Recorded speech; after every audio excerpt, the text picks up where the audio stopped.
Welcome to the Orgasmic Lifestyle Podcast by Venus O'Hara. I'm here to welcome you into the world of orgasmic living by hosting experts to discuss orgasmic topics such as nutrition, spirituality, personal development, sexuality, and much more. Here, we will offer lifestyle lessons that can help you lead a fulfilling, joyous, and orgasmic lifestyle. I'm your guide, Venus O'Hara.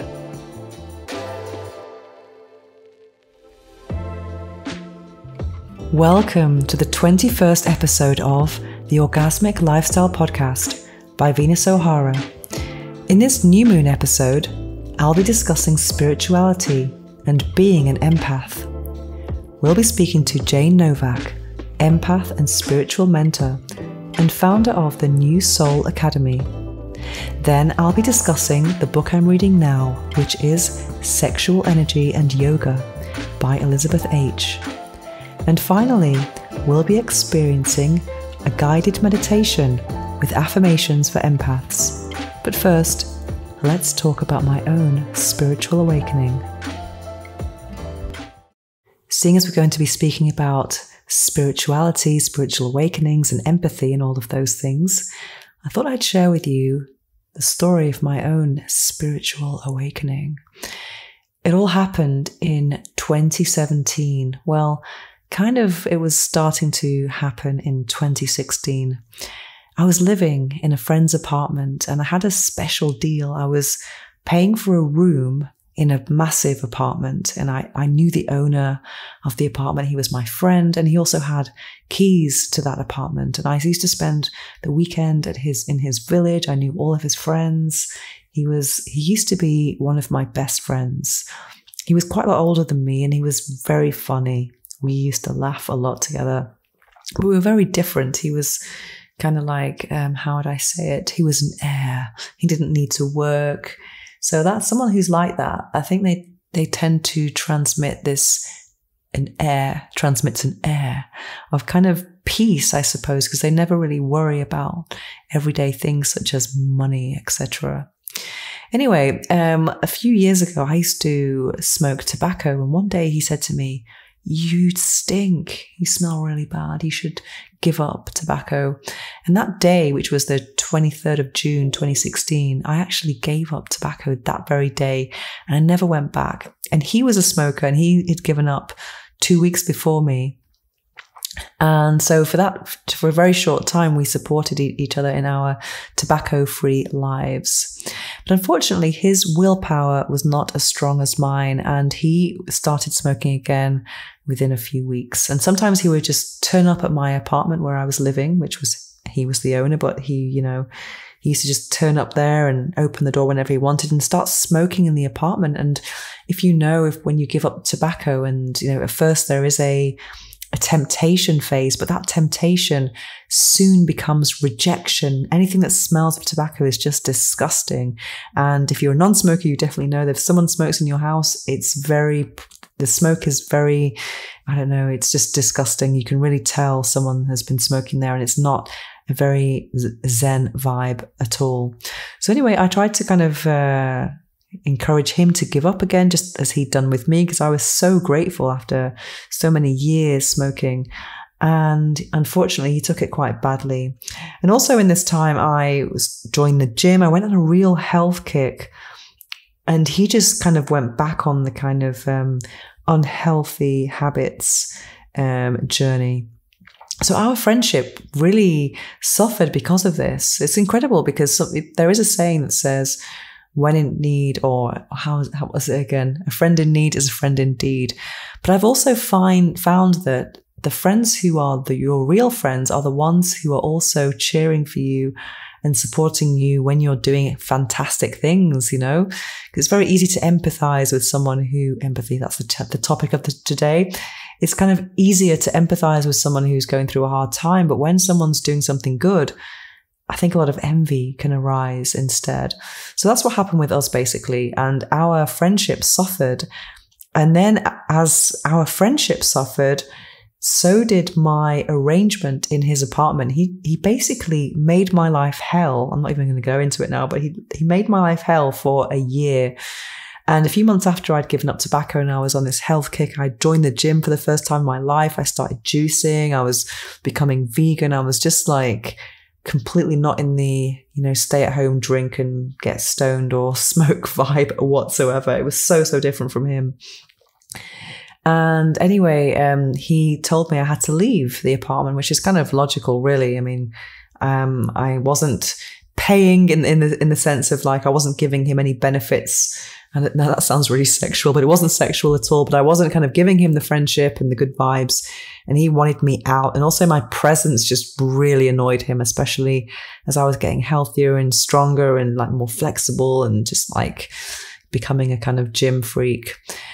So when he asked me to leave, I didn't have that much money in the bank and I couldn't actually afford to leave, to be honest. I couldn't afford to pay the down payment for an apartment. I didn't even have any furniture to my name. I had nothing. And I couldn't imagine going to a room somewhere because I had too many sex toys, which sounds funny, but it wasn't funny at all. I had too many possessions to fit in some small room. I did think about it though, maybe putting some things in storage and then paying for a room, but I thought, wow, I just can't afford that. And I've been, I've done the flat sharing thing and it's just a terrible thing. It's best avoided in my humble opinion after all the experiences I've had. And I was so stressed. He used to phone me and then just turn up at the apartment and shout at me, insult me. And it got to a point where every time I heard the lift, I was just so nervous. And I was literally a physical and nervous wreck. It was awful. And I just worked my ass off. I worked so hard to gain that extra money for the new apartment, but it took me 6 months. And over that 6 months, I kept saying to myself, how much do you want it? And just working harder and harder. And the stress was just unbelievable, especially thinking that someone can just come in the door now and shout at me. It got to the point where I was literally Googling where the nearest police station was and getting to know what my rights were. And also the nasty messages that he was sending me, the very threatening. It was incredible that this guy had been my friend once upon a time. And I was just doing all I can. I mean, because I kind of became... when we were friends, I would usually retaliate and answer him back whenever he was disrespectful for me, because we did have a very fiery friendship. But when I became a bit more spiritual, I was more zen and just like, yeah. That must have annoyed him more. But the spirituality really started when just out of extreme stress, I was looking for content online about stress relief. And I came across something called abdominal breathing. And I found this app called Belly Bio. It's only available on iPhone, I think. And what you do is you put your phone on your belly and you do this abdominal breathing where you're breathing in through your nose and you're really filling your belly with air, not your lungs, but your belly. And then you kind of like, when it's full, maybe hold it for a little bit and then empty. So you're really focusing on that rise and fall of the belly. And on this app, then at the end of a breathing session, it tells you how many breaths per minute and what your level of stress was. And to my absolute surprise, I was just realizing that I found that for me, that stress was actually a choice. You can actually have a lot of things going on in your life, but what's really, the key thing is how you react to it. And I remember one time he actually came in the apartment and I was in my room doing this belly breathing exercise. And after I'd finished the exercise, I checked what my stress level was. And I got to my most relaxed state ever in what would normally be an incredibly stressful situation, because he was in the apartment and slamming doors and stuff like that. So it made me think a lot about how we handle stress. And then I started looking at different things about breathing online, and that got me into meditation slowly. And then I became familiar with Sadhguru, who is one of my gurus, really. I mean, I'm not really into everything that anyone says, but I watched a lot of his videos. And if you're not familiar with Sadhguru, it's Sadhguru. It's not like sad as in triste. It's like, Anyway, he's full of wisdom. He has so many videos that are inspiring and uplifting. And I found a lot of peace in some of his content, especially because it's kind of spiritual, but he always laughs. So yeah, I found it very, very helpful. So I started to kind of just devour spiritual content, and this shift in my perception really changed how I saw my work. Because I mean, back in the day, I used to think about, what ideas do I have? How can I turn this into content and make money from it? Whereas suddenly when I became spiritual, it was more about, what can I share? What can I give to the world today that can be of service? Because I always felt like a shy content creator, which is probably the opposite of what you would normally expect. I was never fully at ease with making videos, I think making videos was something that was kind of like making me a bit stressed, or just felt not entirely natural to me sometimes, even though I really wanted to do it.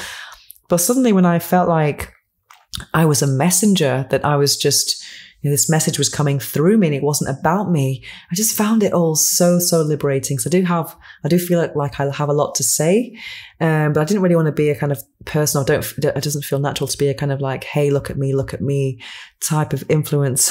It's not really about me.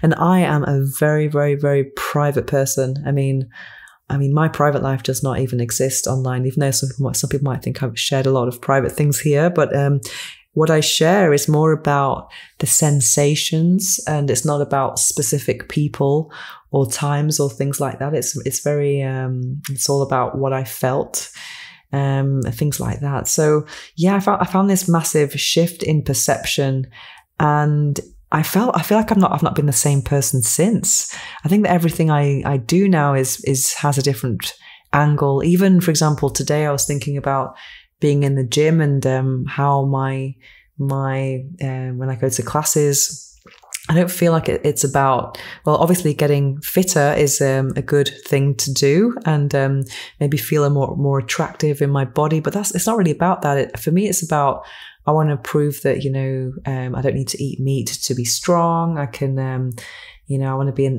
natural anti-aging guru. I want to show that you can eat plants and be strong and all that. So there's something more about, it's not really about me. It's like me almost, I went through a sort of, I don't think you can go through a complete ego death, but a sort of ego death where it's just like the me kind of like stepped aside, and I just become a messenger, really.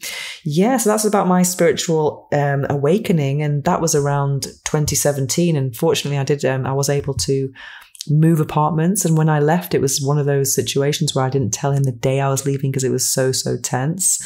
And I finally got into another apartment, which was tiny, but at least I was the only person with the key, and no one was coming into the apartment to shout at me, etc. And then I just evolved continually in my spiritual journey, just from watching videos, reading books, and that's what I did mainly. And I was also in this group in Barcelona called the Zen of Hollywood. It was so great. I have very, very fond memories of it.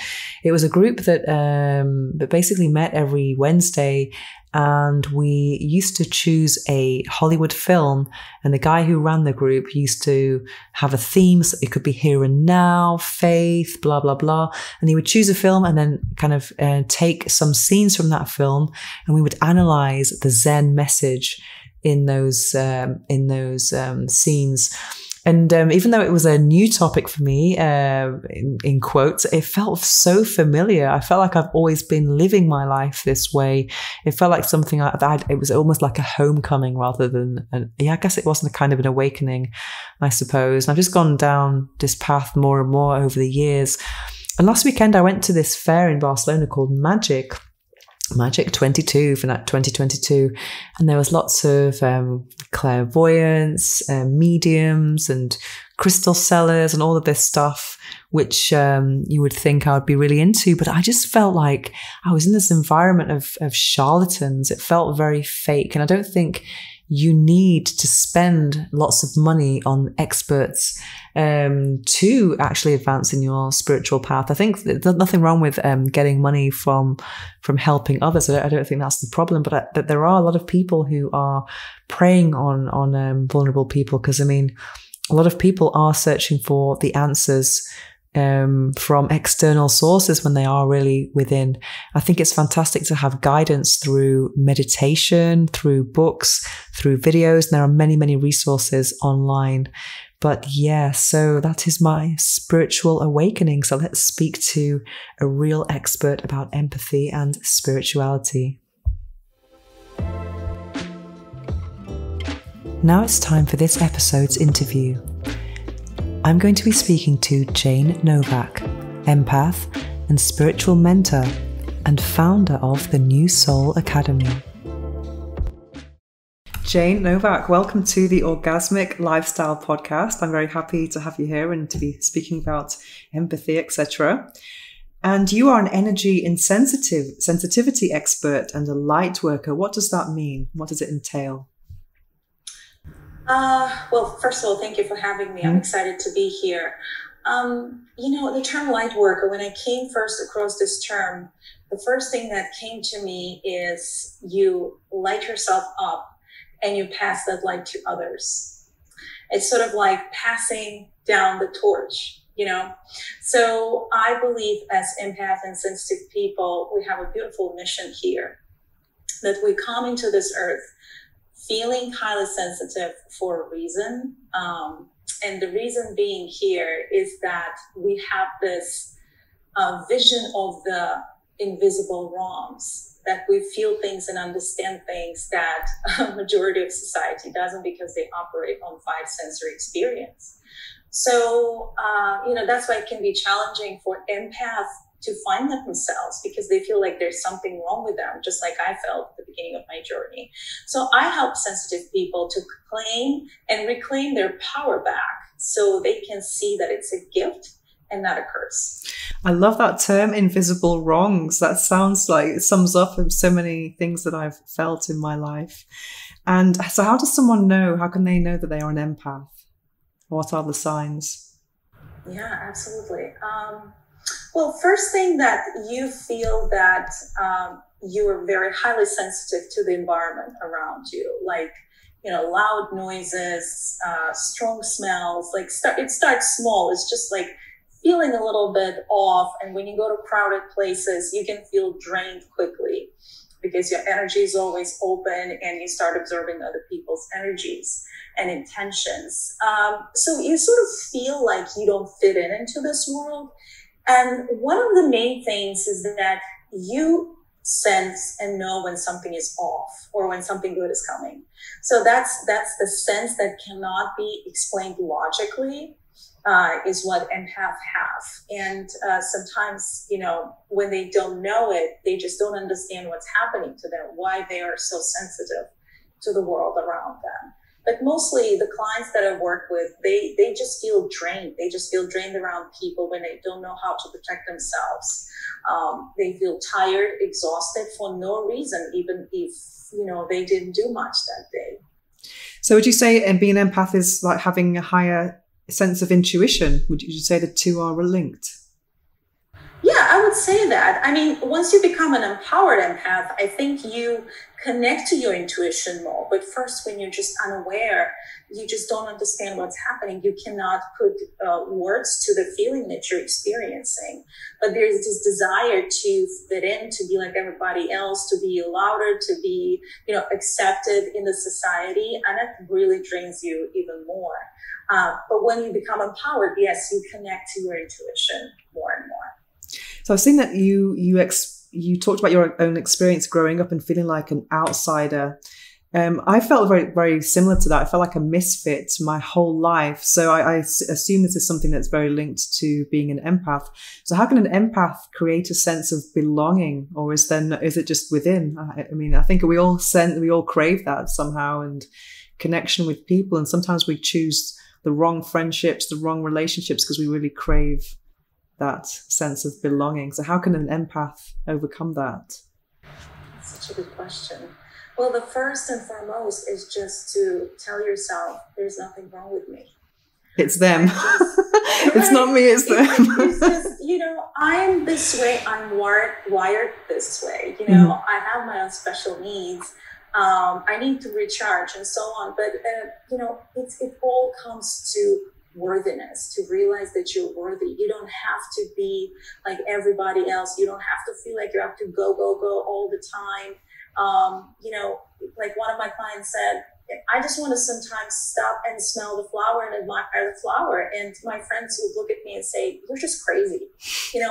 Just allow yourself to be who you are and unfold that beauty. But it all comes to realizing that you're worthy, even if you don't fit in. And you shouldn't, because that just, you're losing your gift this way.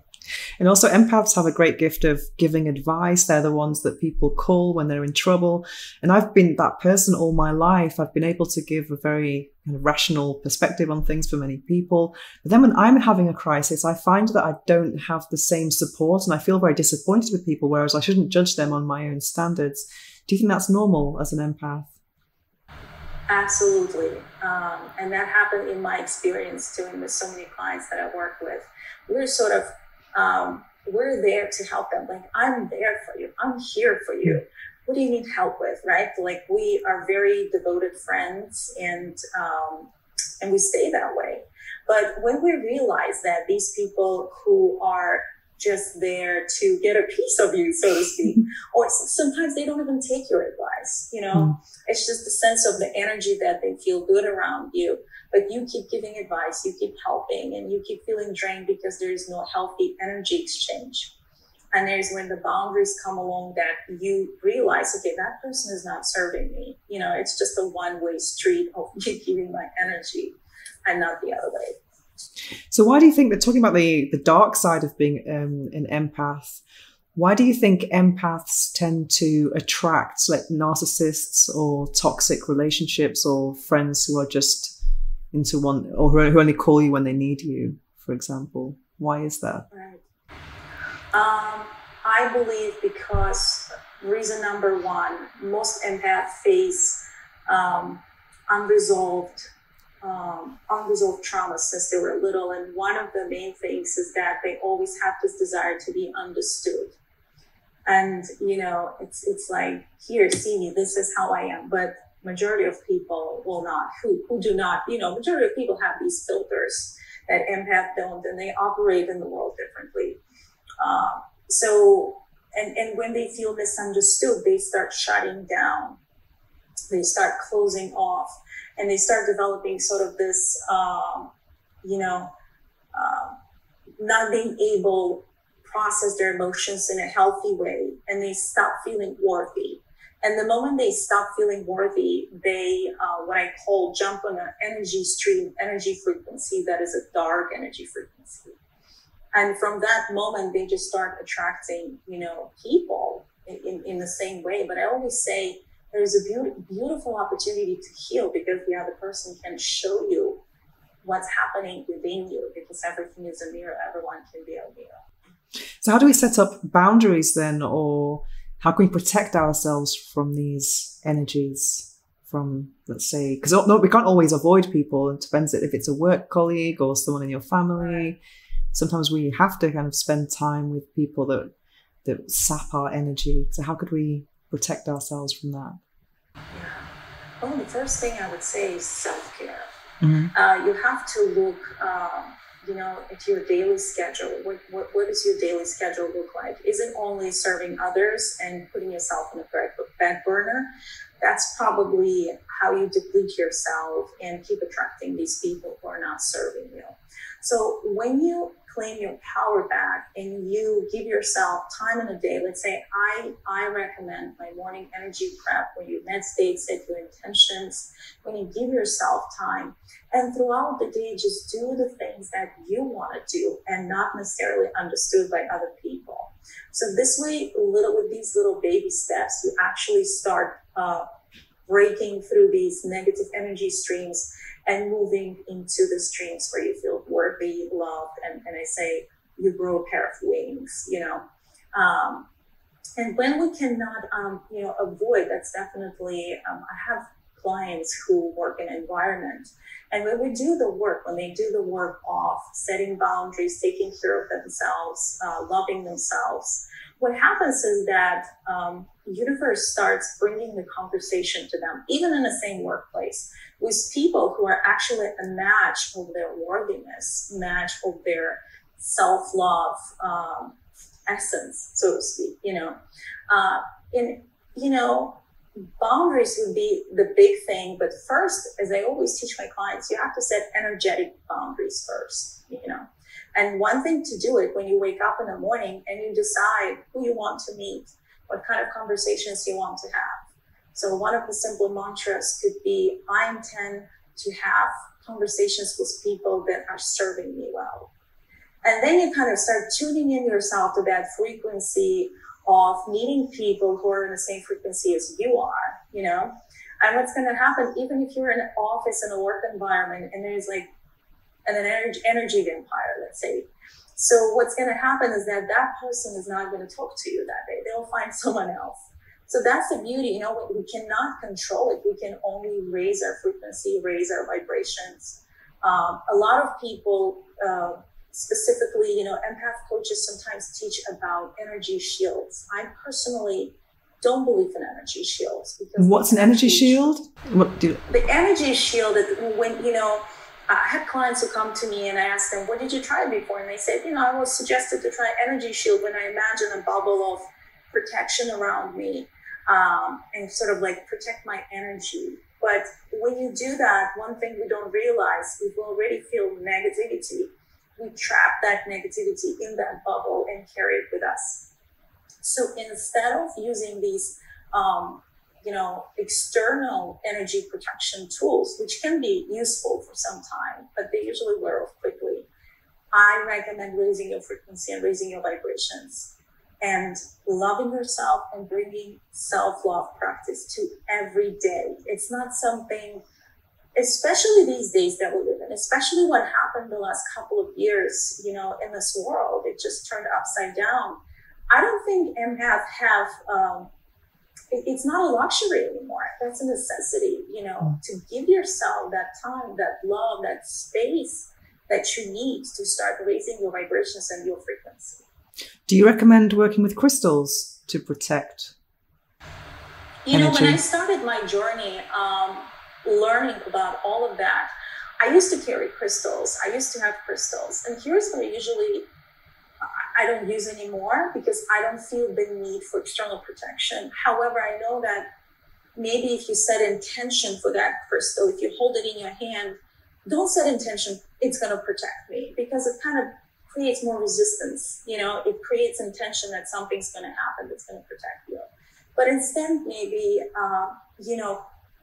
establish this connection with that crystal.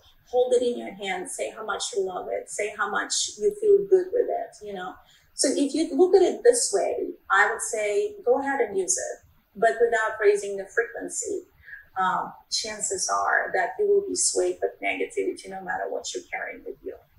So how can we raise our frequency? First thing is meditation in the morning, raising and quieting our mind, our chatter. That is very limiting, and especially for empath, there is certain programming that is installed, and it feels like I'm not good enough. If I don't do X, Y, and Z, I'm not good enough. I don't fit into this world. So when you start meditating, all of these thoughts sort of, quiet down for a little bit, and in that space, that wisdom comes in. That worthiness and self-love. That's where you connect to it. And step number 2 is set your intentions in the mornings, like I mentioned. And you can do it throughout the day or before you go to bed, but in the morning we have this clear space, energetic space to create, and sort of like imagine if you have a canvas. I wake up in the morning, I don't even leave the bed, I do my morning practice. So imagine if you have this beautiful canvas, but it's empty, and it's up to you what you're going to put in there to project into your day. So this is what the morning practice does. It raises your frequency. Fantastic. And one thing I find, which might sound bad, but the more I progress on my spiritual journey, the less patience I have, let's say, for low vibrational people or activities. Is that normal? And it makes me feel like it's unspiritual to feel like that. Do you know what I mean? For example, Yeah, just for example, I thought it was interesting that you mentioned on your Instagram, I've seen some posts about alcohol and how that can be damaging for our frequency or energy or empathic skills. And it's something I gave up 6 years ago, and now I have no tolerance for drunk tourists or what, just there's a lot of those here in Barcelona. And I know I was the same years ago, I've done it, been there, done that. But so how can we kind of address these situations where you're with people who are just not on your frequency without feeling like a snob or because that's something that I feel like I look at myself, I think, wow, I've been very judgmental here, or so that's very typical, first of all, for empath, take too much responsibility. Just like you said, am I feeling too judgmental here? Am I it's always bringing that awareness when that happens, and we definitely, I notice with myself, I don't have tolerance for negativity. I don't have tolerance for certain things that I used to tolerate before. And that's completely normal as you start growing in this journey.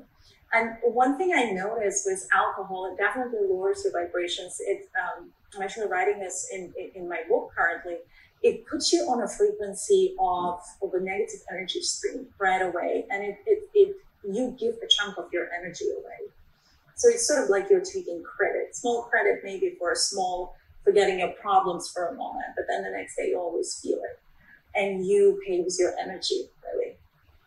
And I notice when I go to places, and let's be honest, all vacation places, every resort you go to is just established on bars, loud music, drinking, alcohol. It's such a powerful energy stream that has been created for many, many years, and it's very powerful. But one thing I noticed, and, it's very powerful when you imagine as you're watching a movie, if you're on a movie set and you're just witnessing what's happening around you.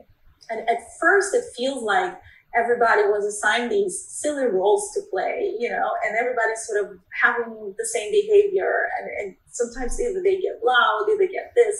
And you look at that from a place of probably not judgmental place, but from a place of just like, it's interesting, I get to create my movie. I don't have to be a part of this, whatever is happening in there anymore. So when you separate yourself this way, you separate your energy and you don't judge anymore, but you might chuckle, or you might just feel like, that's interesting. But first it can be shocking because you break the matrix. And at first you kind of feel like, okay, this is so crazy. I just cannot believe people, feeling this way, behaving this way, doing these things.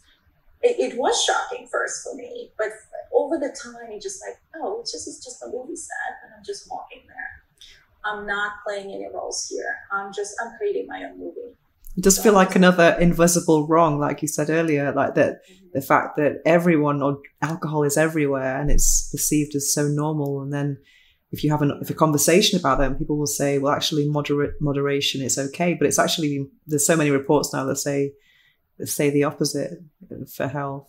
And also music, I found that as I kind of had a spiritual awakening, I can't really tolerate commercial music anymore. Have you found that? Is that normal? I'm listening to like binaural beats and mantras all the time. Absolutely. Yes, absolutely. Because I think everything is getting created for the mainstream, main energy stream.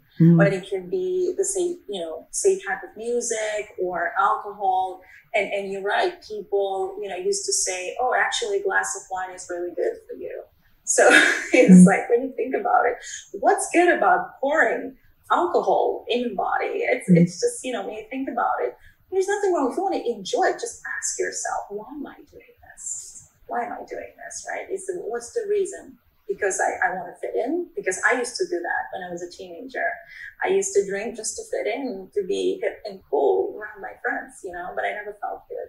Around the music, I feel the same way, that I very particular about what I'm listening, because I'm feeding my mind constantly, whatever it is. It could be certain lyrics that can influence you as well, certain music that can also, bring some sort of piece of programming, download a piece of programming. So I also lean towards what not everybody does. And that's when that's how I know you break the matrix. It's like, you don't do what everybody else does. Yeah, I've not had a television now for 15 years, and I have lots of books, but I find that sometimes if I'm in a situation where I'm watching TV, let's say if I'm on a plane or, it's just in my face, I'm extra sensitive to the violence, and there's some kind of violence in TV shows is perceived as funny or is like comedy. I remember I watched this series ages ago. I do watch some series that I'm very specific about the ones I watch, but there was one series I used to love called Weeds. And there was a scene where the protagonist was in her car and her neighbor, who was like a nosy neighbor, like Celia, like poked her head through, and then she put the window up and then she was going around in circles. And that was supposed to be a funny scene. And I was thinking, oh my God, I was like an empath feeling that would be awful on someone's neck. Oh my God, why is this on normal TV? Or I guess here in Spain, things are quite relaxed about violence on TV, maybe more so than what they would be in the UK. It's just like, shootings and just like, I don't know. And also video games. It's crazy. I mean, it's just like so many people are spending time on just killing these characters. And I just think, wow, that's so crazy that this is another invisible wrong. Yeah, exactly. Empaths are not doing well with violence, and it doesn't have to be happening in front of your eyes, because whatever's happening on TV, you activate these feelings and emotions and you take it on as if it's happening in real life. So, and I'm glad to hear that in Europe, they're, specifically in Spain, they're more relaxed, because in US, they're not, it's a lot of violence. I think there are here, actually. Sorry, maybe I expressed it wrong, but I think there is probably more compared to the UK. I think in the UK, there is like a watershed at 9 p.m. Then you can start swearing, we'll have some nudity. But in the day, it's a bit more civilized, let's say. But here in Spain, you can see like a violent movie in the middle of the afternoon on a Saturday. It was just like, oh my God, it's so shocking. Yeah, and swearing and stuff. Yeah. I have been done with TV for a few years. I only watch, if it's like Netflix, a couple of shows that absolutely have to uplift me, or there's a piece of some wisdom that I can take and it's not going to hurt me. So I'm very, very picky when it comes to that, because just like we eat our food, we feed our mind. And especially empath, they don't have filters and boundaries. Whatever's happening on TV, they're there, right there. And I'll tell you more. Just like with alcohol, when you evoke this, let's say if someone's watching news, I hope most empaths don't at this point. And if you do, stop doing that. If you watch the news, let's say, and something got triggered within you, you just gave your energy away. That's how you feel drained, and that energy strain just gets bigger because it's so powerful. So I would suggest to everyone who's listening, be very mindful of what you're consuming on a daily basis. But also you could maybe feel some huge empathy for the victims of something. So, for example, I just keep on top of things just by seeing trending topics on Twitter. So I'm not getting too deep into any news, but I know what's going on. I can just feel like, oh my God, that's awful. just that kind of empathy rather than feeling drained. Well, like I mentioned, you just take it on. It doesn't, it doesn't mean if it's happening, if it's a fiction, if it's happening in a movie. As an empath, you just take it on. You feel the pain of other people. You feel the emotions of those characters in your own body. So do you have a spiritual awakening then? And did it change your life and open your mind to all of these things? And how was that? I think spiritual awakening, I don't define it as one day or one moment. It's a process. Oh, absolutely. I grow and evolve every day. And the thing about empath, they always want to grow and evolve. It's like they're always that light worker part of them. They will always want to improve and reach higher, frequency. I think my spiritual awakening started when I felt this way since I was little, going through certain challenges when I was a teenager, completely lost. I used to smoke and drink to numb myself, to fit in. Later in my 20s, when I had kids, that also I was unaware. So it brought another level of challenges in my life as a parent. And I honestly wish I had all this knowledge, but on the other hand, I'm looking back, it's my children made me stronger as well. Made me, grow and evolve. But when I first heard the term empath, I was like, ooh, this is me. I wasn't even Googling the term at that time. It's like, this just feels right. It's good to understand yourself maybe for the first time, but there's nothing wrong with me. So, since then I heard the voice, a very quiet voice, but it was very consistent. You got to go help other empaths. And that's how I started this journey. Tell us about the New Soul Academy. When did you start this? I started this a few years ago. The name came to me even before I started doing this work. And I just felt, I was buying a domain at that point to create my website. And I created a website actually a year or two after that. But I felt like this is the new beginning for those who are going through their challenges. So New Soul Academy was born. And since then, I was able to help so many empaths. I also was doing live events. I've done one actually in UK and a few here in US. And it was a beautiful experience to connect actually to these beautiful souls. And to this day, I just love what I do. So what do you actually do on your website? What you're doing coaching and you have some courses? Yes, I do have some courses. Right now I'm focusing on my mastermind for empaths, specifically and sensitive people who struggle with anxiety and negativity and want to find their voice. Yes, that it's, I'm sharing content. I have a very supportive community on Facebook, Sensitive and Empowered. This is a free group support for like-minded individuals, specifically, sensitive people and empath. Yeah, I think social media can be such a positive thing and such a negative thing. Like, for example, to obviously spread your message. I mean, but for some people, like young people growing up, it can be so negative, and people wanting to fit in and doing things that they might not be proud of in 5 years' time. But I mean, my advice to anyone would be like, follow inspirational content, and then you can just wake up every day, open Instagram, and you're like, wow, inspired. What do you think about social media and energy? I 100% agree with you, because that can really drain you, especially mindless scrolling when you're not in your highest vibrations. And when you fall into that social media stream, which is another energy stream, and you start sort of comparing yourself, or you start seeing that you're not doing enough. And, I used to do modeling, by the way, a few years ago, and I was struggling with body image issues. And I remember I would be looking at these perfectly photoshopped, by the way, images, comparing myself. And I just had my third baby, and it was very painful. And I could see that while I could get some goals, quote unquote, which I don't believe anymore, that we should get some goals in these kind of circumstances.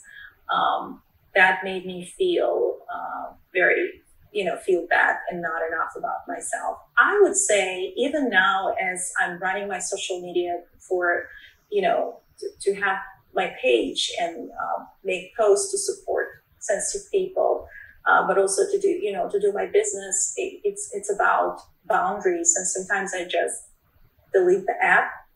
Oh, wow. Yes, not the account, but the app. It can be very powerful, because then you notice you just grab your phone a few times, and it's this sort of, we develop this habit is out of our control. And then you remember, wait a minute, no, I don't have the app on the phone. So that helps to slow down and go back into the world, look at the trees, go walk around, near the ocean or whatever it may be, just connect with nature.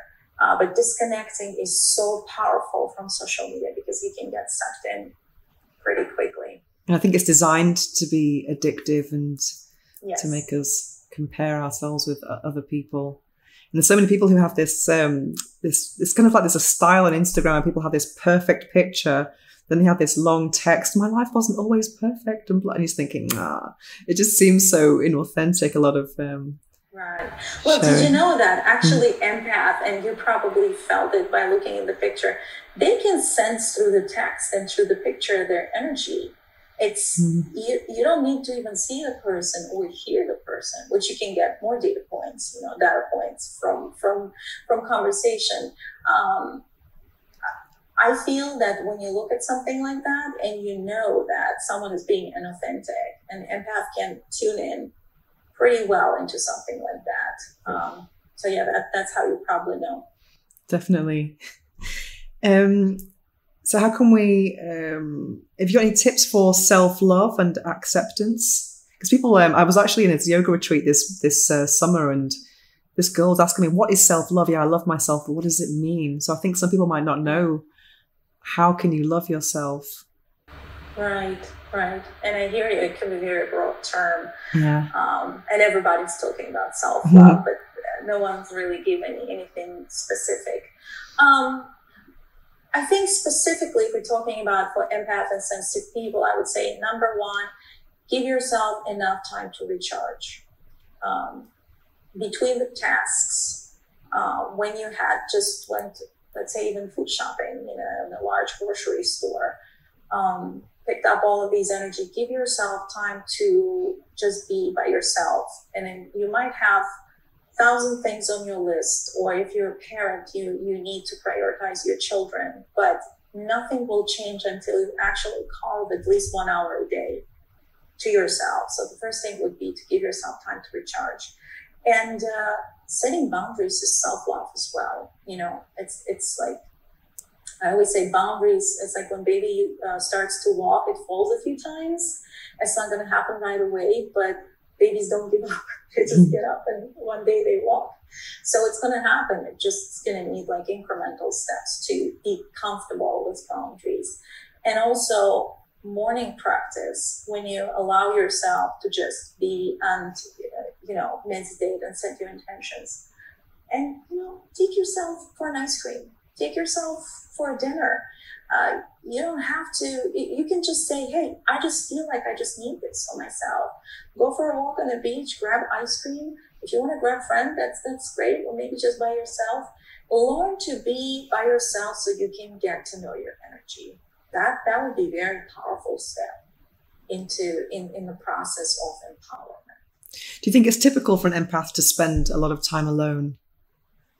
I spend a lot of time alone, and I think sometimes I wonder if it's a good thing or not, because the alternative is kind of hanging around with people I don't really connect with. Is that normal, would you say? Yeah, I would say everything that feels good to you is a good thing. And that's the thing that empaths often feel bad, again, because not majority of population doesn't do it. They expect you to do what needs to be done because their needs need to be pleased, So an empath, if they don't take care of themselves, they end up doing everything for everybody and feeling drained. That's great that you spend time by yourself and you enjoy it. So you have to find what you enjoy the most and go with that. Definitely. I think a lot of people struggle with being comfortable spending time alone. And I think it's such a great thing, because once you're okay with yourself, then you can kind of invite others into your life. Definitely. So a couple of quick questions. What is the book that changed your life? Oh, goodness. Yes, there is one book, I believe it's called The Only Little Prayer You Need. Oh. It's based on the Course in Miracles. I forgot the author, but I believe it's called The Only Little Prayer You Need. And if you Google it, it will come up. It's a small book, but it's mighty powerful in how we surrender, how we can, when we feel stuck, how we can surrender. And actually, that's what I did at the beginning of my journey, and all of these amazing things started flowing into my life. So that book, that was one of the books that, A Course in Miracles, obviously, was a big one in my journey as well. And recently, I would say, I'm giving more than one book, probably. Good. We love reading. I love reading. So right. Yes. Yeah. Any book by, especially the book that is called, I forgot the name of that.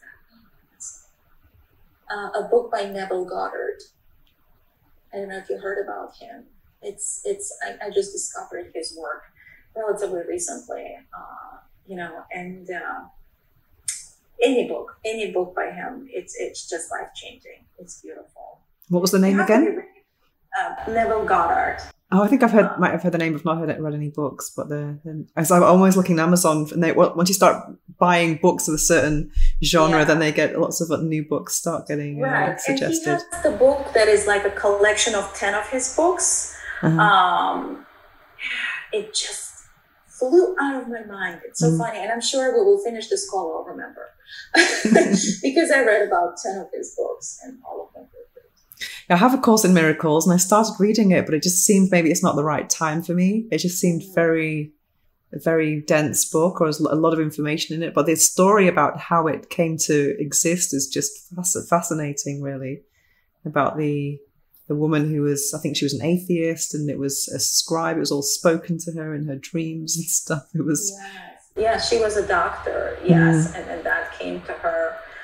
The channeling process sort of began. And I hear you, that's not an easy book to read. That's why they have like these lessons that you do every day. I have to be honest, I didn't go through the whole book, but at the beginning of my journey, that was very helpful to at least surrender step by step a little bit, as much as I could get it.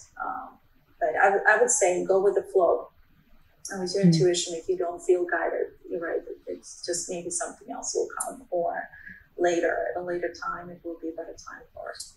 Yeah, because I think sometimes when your intuition tells, sometimes we think we have to read this because it's the cool book to read, or you're going to get all this knowledge. But I think it's always good to kind of listen to yourself and think, no, if it's going to be, look like a burden or a challenge. I can give so much recommendation here, or suggestions, but I would say to those who are listening, just if something feels right, what I said, take it in. If it didn't, it's not for you right now, and that's okay too. We just have to be okay, because it's such a unique individual journey. The healing journey, the spiritual journey. And just because someone recommends it, it doesn't mean it has to resonate with you. Great. And do you have a particular phrase or affirmation that you live by? I am worthy. Oh, great. That's the best one, probably. That's the basis of everything. That's very simple, but, our mind always looks for complicated things. Forgetting that, we just need to remember this simple truth. Fantastic. So where can people find you?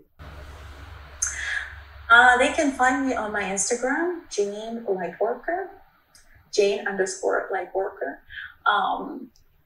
newsoulacademy.com. And we have a supportive group on Facebook, Sensitive and Empowered. I have all information in my Instagram and in the links in bio. I saw on your website you had a course about healing. Was it actually teaching people how to heal?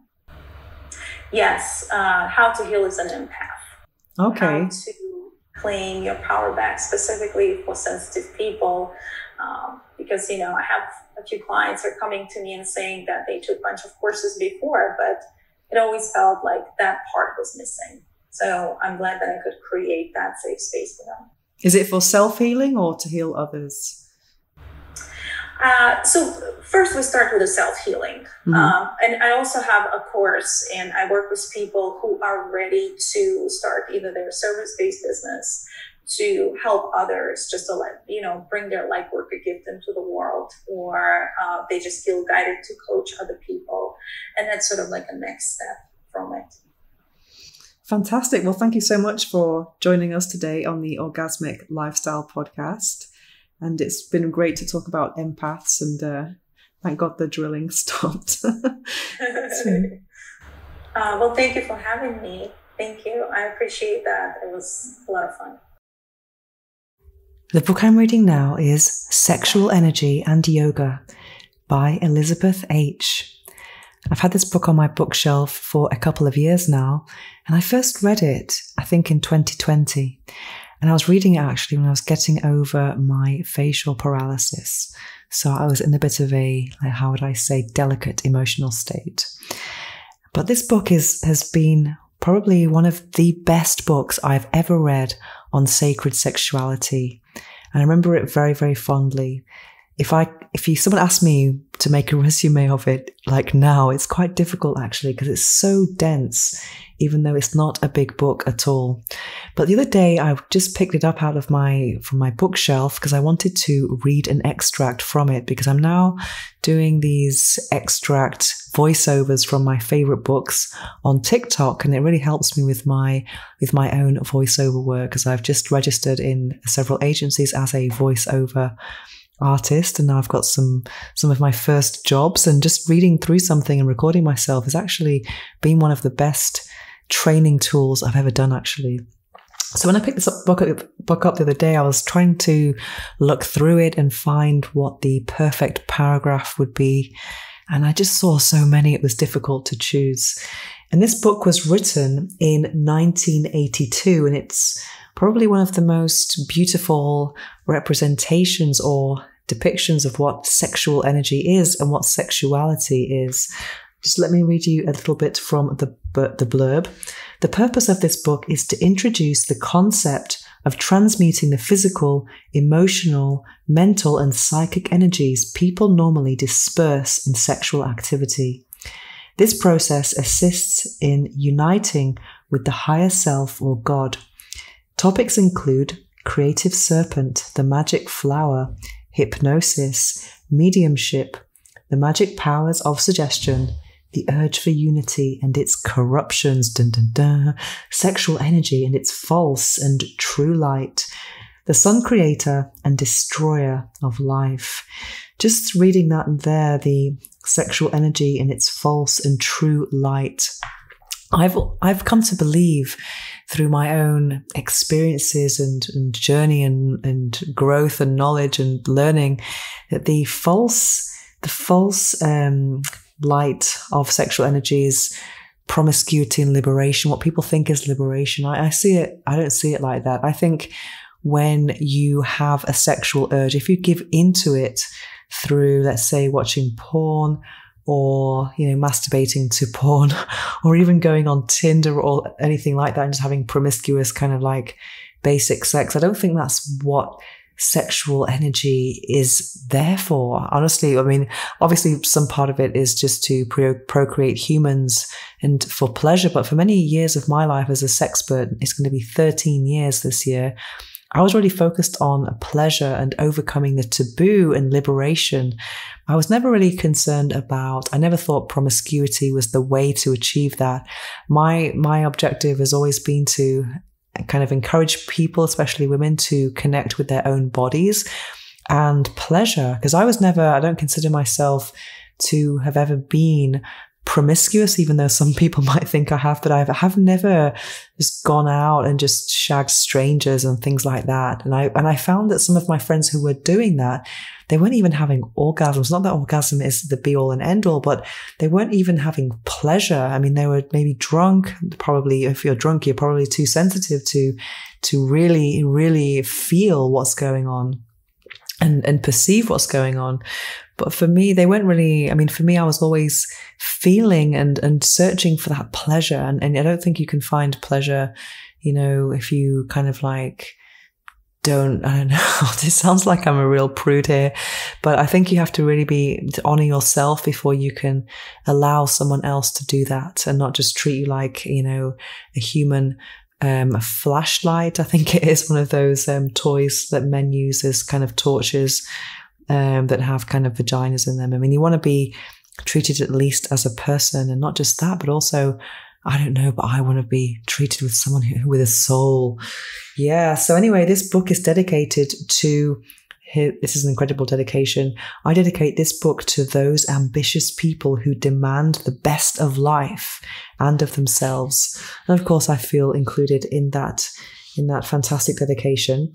And the author, Elizabeth H., was born in 1897 in Hungary. And I read another book by her called Initiation. And that's an incredible book about her life and how she remembers a past life in Egypt. And she knew lots of things about spirituality, and she just had this incredible knowledge that you couldn't actually Google, because there was no Google back then. And to get hold of the knowledge that she acquired of spirituality and higher dimensions was kind of like you couldn't really find all that information at your local library. And also she actually founded the oldest school of yoga in Europe. Yeah, so it's very, very interesting. So let me just read a little extract for you from a chapter called What is Sexuality? The two poles strive for unity in and through the body, and they seek a way of attaining rest in each other, and at least of imitating the primal state. The two poles are manifested in the body, in the two sexes, by the genital organs, which enable physical unity to be attained sexually for a short time. Since the repose of the two poles in each other is the primal state of God, of being, of life, the reunification of the two poles, the encounter of the two sexes engenders a new tension, a new life, a new creature in a cell suited to the purpose.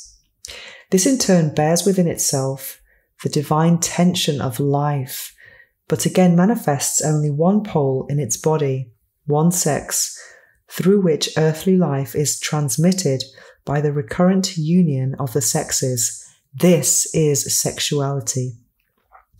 The energy which is manifested through sexuality, and which is the link between spirit and matter, and thus possesses the important faculty of helping a spirit into the body, of impregnating matter with new life, is called sexual energy. Wow. Takes a while to get your head around that. I absolutely love it. And another little extract from a chapter called Saint George, which is about slaying the dragon.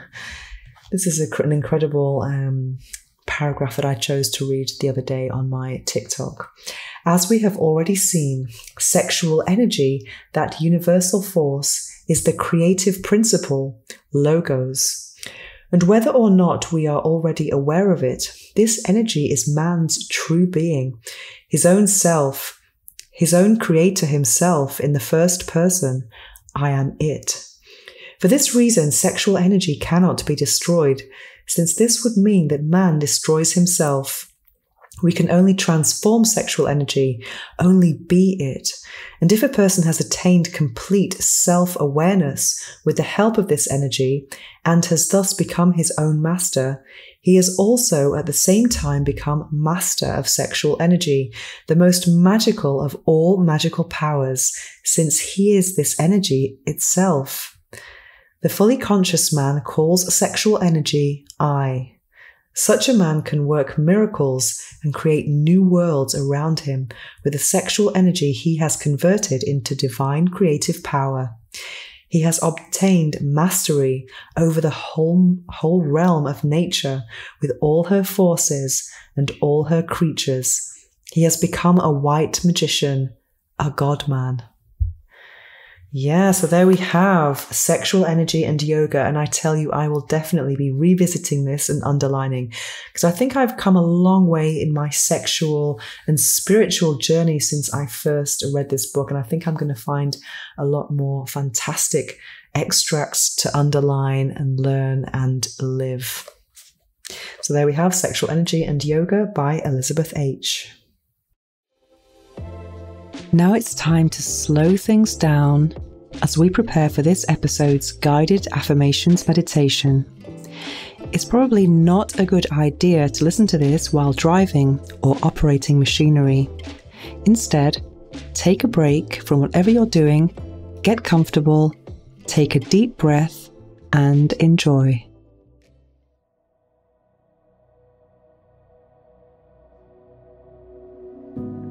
I am an empath. My sensitivity is a gift from the divine. I protect my energy. I set up healthy boundaries. I am a good listener. I help others to feel better. I honor my sensitivity. I am an empath. My sensitivity is a gift from the divine. I have a big heart. I cherish my alone time. Being highly sensitive is a strength. I listen to my inner guide. I honor my sensitivity. I am an empath. My sensitivity is a gift from the divine. I use this gift to serve others. I help others to feel better. The more I listen to my own needs, the more I can help others. I can see things from other people's perspectives. I honor my sensitivity. I am an empath. My sensitivity is a gift from the divine. I understand other people's pain. I make time for self-love. I lead by example. By putting my needs first, I can help others in a more authentic way. I honor my sensitivity. I am an empath. My sensitivity is a gift from the divine. I see the good in others.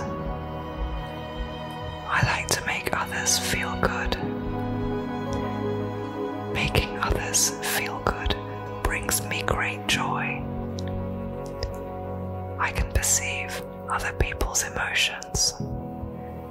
I honor my sensitivity. I am an empath. My sensitivity is a gift from the divine. I uplift others. I am able to empathize with those I don't agree with. I prioritize my own mental health. Setting boundaries is healthy and necessary. I honor my sensitivity.